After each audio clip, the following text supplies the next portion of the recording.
to the Cozy Mom Chats channel. My name is Rosemily, life coach and mom blogger.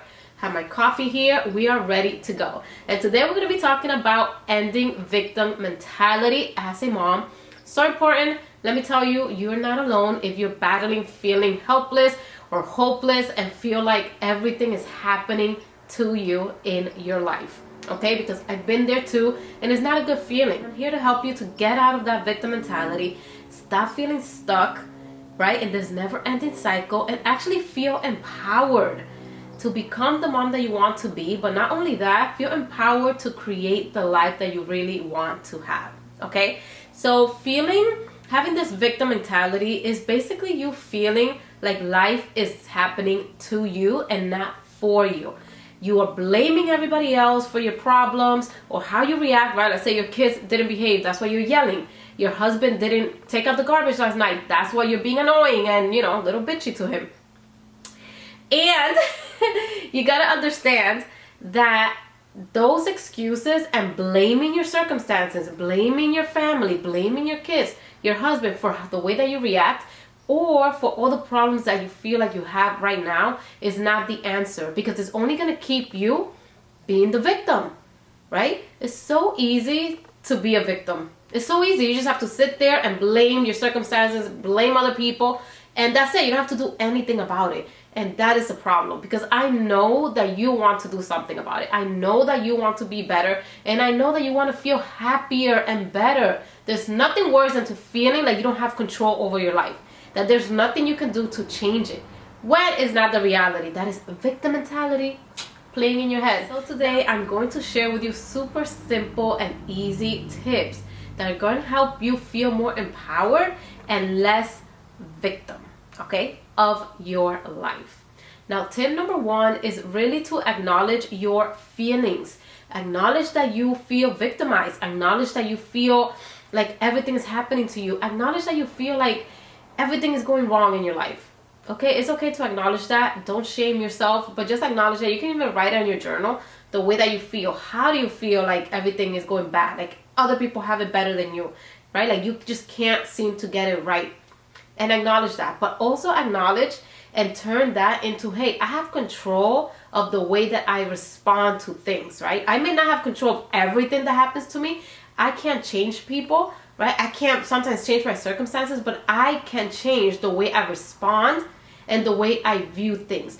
How can I give it a new perspective of what I'm going through?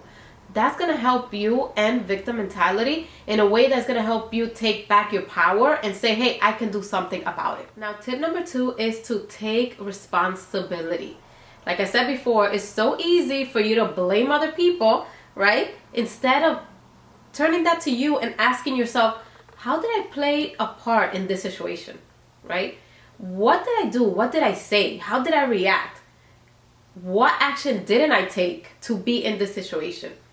And learn from it, right? Like, what can I learn from this that's going to help me make better decisions or react in a better way next time? So take your responsibility and accountability of your life, right? Because you are the only one that has created the life that you have right now. Nobody else, right? Through your thoughts and through your actions. So take your responsibility over your problems, over the things that you're going through, who's going to help you actually take action. And that is tip number three.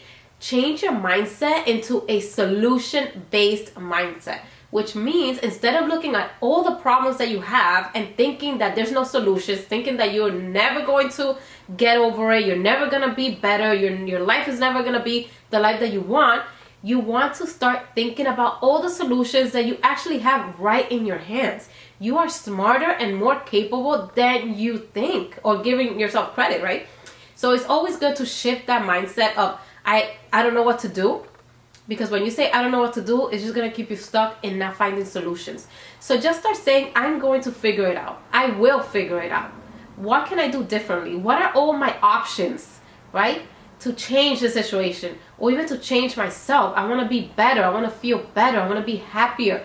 Or I want to have a better marriage. Or I want to have a better relationship. And do that by asking yourself, what can I do differently, right? What I'm doing is obviously not working. So what can I do differently from now on? Tip number 4 is to practice gratitude. Listen, I'm always going to say this because I love first to journal and I love to practice gratitude. Every morning, I write it down in my gratitude journal or I say it the minute that I wake up. I thank God for 5 things. I literally write on my notebook 5 things that I'm grateful for. Whether it's something that happened yesterday or something that happened today. I even say, I'm grateful that I can be home, I can be a stay-at-home mom, and I can be home with my kids. I am grateful for my parents. I am grateful for my spouse. I am grateful for the weather. I'm grateful for my iced coffee, right? I'm so happy that I didn't yell today as a mom. Whatever it is that you are grateful for, that something happened, sometimes we forget that the small everyday things in life matters the most. And we feel like, oh my God, the world is hanging up on me. But in reality, when you start practicing gratitude, you start seeing all the good things that are happening in your life. You get to see the small little things, like if you're angry at your husband or you're mad and irritated and you start to practice gratitude, what can I be grateful for? And then you say, oh, my husband took out the garbage last night. And you write it down, you start to feel less reactive, less helpless or hopeless, and you start feeling more grateful, more thankful, and you start to see your life in a better way, in a positive light. You start to see your kids in a better way. You start to see yourself in a better way and start saying, wow, like I really have it good. Sometimes I feel like I'm drowning in all the problems and all the struggles and all the, parenting. Sometimes it's hard and I don't know how to deal with it. But when you start practicing gratitude, you get to see, oh wow, I dealt with it in a better way. I could do this. I did this. And start celebrating the things that you are doing right? Always practice a gratitude because it's going to give you more things to be grateful for. And tip number 5 is really to stop seeking validation from other people or the outside world and start seeking validation from yourself and God. When you leave, like when I started leaving everything to God, that's when I started to change my life. That's when I started to feel so much better. That's when I started to not care about what other people are doing, but care about what I am doing with my own life.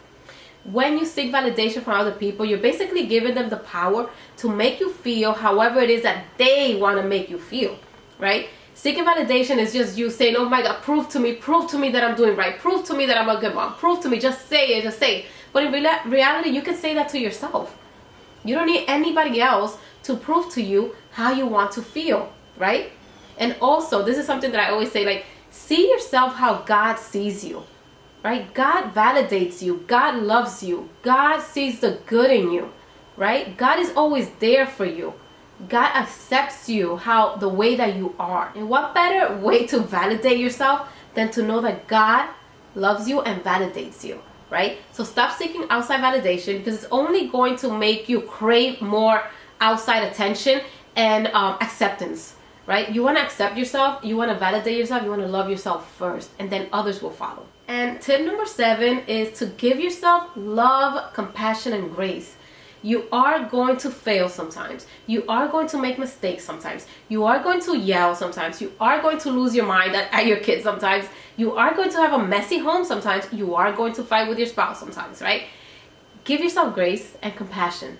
And know that these things happen, but the way that I respond to it is what matters most. The things that I can control is what matters most. And the only thing that you can control is how you treat yourself, how you treat others, and how you respond to things. Right?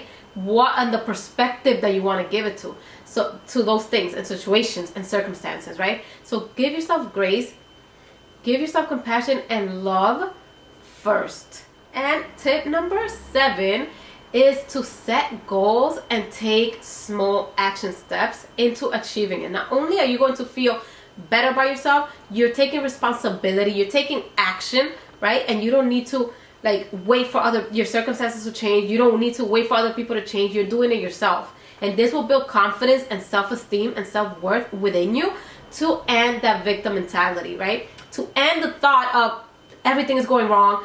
Everybody has a better life than me, right? I can't do this. I can't do that. I'm stuck.